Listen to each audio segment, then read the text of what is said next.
কথিত আছে সার্জনদের bread and butter হচ্ছে পিত্তথলি। প্রতিদিনের অপারেশন তালিকার শুরুতে পিত্তথলিতে অপারেশন এক বা একাধিক থাকবেই। পিত্তরসের ধরন, বিভিন্ন জীবাণু সংক্রমণ, চর্বিযুক্ত খাবার ও রক্তকোষ ভেঙে যাওয়ার কারণে সাধারণত পিত্তথলিতে পাথর হয়।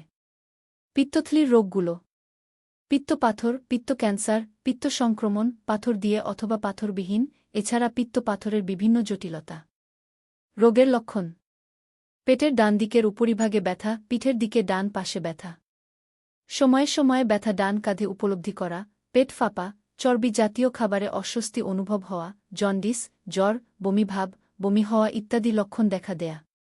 অনেক সময় পিত্ত ক্যান্সার শুধু জন্ডিস ও উল্লেখ্য লক্ষণগুলো মৃদু আকারেও দেখা যায়।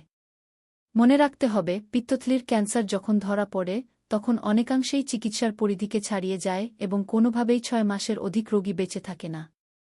তাই পিত্তথলির সমস্যায় সাবধানতার সঙ্গে সুচিন্তিত ব্যবস্থা গ্রহণ করতে হবে। কিছু ক্ষেত্রে ল্যাপারোস্কোপি করতে অসুবিধা হলে পেট কেটেই অপারেশন করতে হয়। অভিজ্ঞতার অভাব থাকলে পিত্তনালীর ইনজুরিসহ নানাবিধ জটিলতাসহ তখন জীবন সংকটাপন্ন হয়ে উঠতে পারে।